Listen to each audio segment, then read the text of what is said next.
안녕하세요. 정치를 쉽게 풉니다. 정치의 10단! 오늘 이준석은 가칭 개혁신당의 당색이 오렌지라고 밝혔습니다. 과거 2020년 안철수가 창당한 국민의당 당색과 같은 색으로 정했던 겁니다. 그런데 이준석 신당이 당색뿐만 아니라 당원까지 따라하고 있다는 소식이 전해지고 있습니다. 이준석 신당의 당원이 민주당 당원 그대로다. 글자 수 문구까지 복부신 상태다. 여기에 정치권에서는 어처구니 없다는 반응이 나오고 있다고 합니다. 신당 창당 과정에서 부실한 모습은 드러날 수 있지만 당의 핵심 가치를 나타내는 당원을 다른 당과 문구마저 똑같이 가져간다는 것은 전형적인 졸속이라는 거죠. 국힘의 한 초선 의원은 이렇게 말했다고 합니다. 창당을 하다 보면 챙겨야 할 것들이 많아 이런 경우가 생기지만 당의 기초 중에 기초인 당원을 베껴 쓰지는 않는다. 이런 졸속 행태를 개혁이라고 할 수 있을지 모르겠다라고 지적했습니다. 네, 일리가 있습니다. 자, 어제 한동훈은 국힘에게 총선 공약이 많다는 의미로 국민 택배 정책 배송이라는 퍼포먼스를 했습니다. 그런데 알고 보니까 그 택배 컨셉은 과거 문재인 캠프에서 진행을 했던 것입니다. 입으로는 매번 민주당과 다르다고 말하는데 따라할 것은 따라하나 봅니다.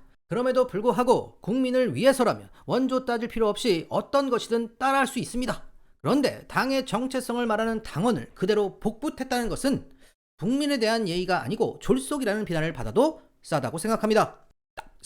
윤석열은 연구비 카르텔이 있다면서 과학기술계의 R&D 예산을 삭감했습니다. 여기에 대통령실 출신인 조성경 과학기술정보통신부 제1처관은 과학기술계 카르텔 때문에 예산이 부정하게 쓰이고 있다고 말하면서 윤석열의 주장에 동조했습니다. 이런 가운데 과거 윤석열처럼 조차관도 업무 추진비 법카로 국민 세금을 부정하게 썼다는 JTBC 단독 보도가 나왔습니다. 자, 조차관은 법카로 고급 한식집이나 자택 인근의 고깃집 등에서 20-30만 원씩 결제를 한 내역들이 있는데 그 내역을 사후 작성하는 과정에서 원래 단둘이 갔으면서 여러 명이 간 것으로 꾸며서 1인당 3만 원 규정을 지킨 것처럼 조작을 했던 겁니다. 자, 예를 들어 이런 거죠. 1인당 10만 원짜리 코스 요리밖에 팔지 않는 곳에서 26만 원을 법카로 결제했으면서 9명이 갔다고 작성했던 겁니다. 그리고 조차관은 도곡동 자택 근처에서 법카를 많이 긁었는데 110g의 등심 98,000원, 안심 12만원짜리 소고기 전문점에서 21만원을 결제합니다. 그리고 나서 6명이 갔다고 했던 겁니다. 그래서 기자가 이렇게 되면 거기서 미역국밖에 먹을 수 없는데 진짜냐고 물었던 겁니다. 자, 이와 똑같은 사례가 집 근처 고급 고깃집, 중국집, 스시집, 제과점에서 일어났습니다.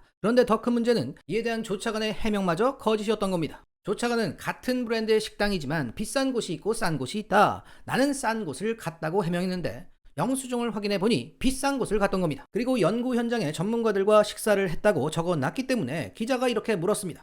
그들은 대부분 조차관의 집 근처가 아니라 대덕단지 등 멀리 근무하지 않느냐? 그랬더니 조차관은 이쪽 근처에 계시는 분들과 같이 만났다. 운전하는 주무관님이 있었는데 늦게까지 운전하게 기다리는 게 저는 싫었어요. 제가 기후위기나 에너지에 관심이 많기 때문에 차를 계속 오래 타거나 이런 거 별로 적합하지 않다. 자, 해명이 신박합니다. 같이 식사한 사람들의 명수를 뻥튀기 하기 위해서 말도 안 되는 해명을 늘어놓았던 겁니다. 여기에 JTBC는 더 정확한 취재를 위해서 해당 음식점의 정확한 주소와 참석자 등 구체적인 정보를 조차관에게 요청했지만 받을 수 없었다고 합니다. 과학계 카르텔을 운운했다가 과학적인 유탄을 맞는 모양새입니다.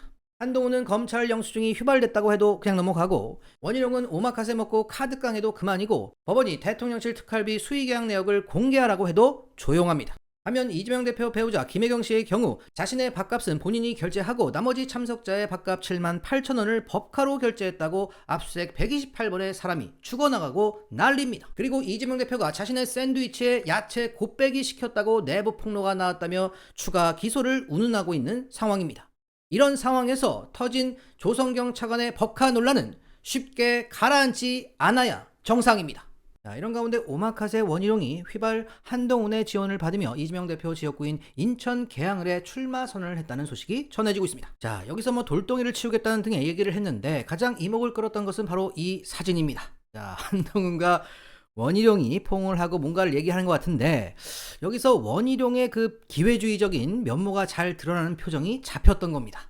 그리고 오늘도 한동훈 지지자들이 이 자리에 몰렸고 마치 대선 운동을 하는 것 같은 장면이 연출되었습니다. 결국 윤석열과 김건희는 뒤에 숨어버리고 대신 한동훈이 전면에 나서서 심판 여론을 잠재우겠다는 것인데 그것은 국민을 개돼지로 본다는 거죠. 자, 이런 상황을 오늘 홍익표 민주당 원내대표가 제대로 짚으면서 통렬하게 일갈했고 선거제 관련해서 매우 중요한 발언을 했습니다.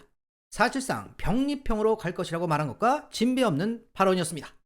1월의 절반이 지났는데 아직 대통령의 신년 기자회견도 열리지 않고 있습니다. 대통령이 국민께 한 해의 국정운영 방향을 설명하고 현안에 대한 생각을 밝히는 것은 대통령의 의무이자 국민의 알 권리입니다. 그러나 윤석열 대통령은 2년 연속 신년 기자회견을 열지 않고 올해는 잘 짜여진 각본으로 본인이 하고 싶은 이야기만 하고 사라지는 행사만 소화하고 있습니다. 대선 당시 김종인 위원장이 윤석열 대통령에게 해달라는 대로 연기만 잘하면 선거는 승리할 수 있다는 조언을 이제 와서 실천하는 것 같습니다. 대통령실 홈페이지를 본인 사진으로 도배하며 광폭 행보를 보였던 김건희 여사도 한 달 넘게 모습을 드러내지 않고 있습니다. 대통령 부부가 모두 사라져버린 것은 대통령실과 여당의 선거 전략으로 보입니다. 무능하고 무책임으로 임기 2년도 안 되는 지지율 30%인 대통령과 주가 조작 등 범죄 의혹을 받는 대통령 부인이 국민 모두에게 지탄의 대상이 된 상황에서 대통령 부부가 보이지 않는 것이 총선에 도움이 될 것이라고 판단한 것 같고 일리 있는 판단인 것 같긴 합니다. 그러나 정치가 아무리 비정하다지만 여당 스스로 만든 대통령을 사실상 유폐하고 식물 상태로 만들어버리는 것은 어이가 없습니다. 무엇보다 잠깐 눈에서 사라지면 잘못도 없어지고 국민도 속을 것이라는 꼼수는 국민에게 비웃음만 사고 있습니다. 이 와중에 한동훈 비대위원장은 전국을 다니면서 사실상 한동훈 대통령이 신년 인사를 하는 것 같이 활동하고 있습니다. 대통령이 바뀐 것 같습니다.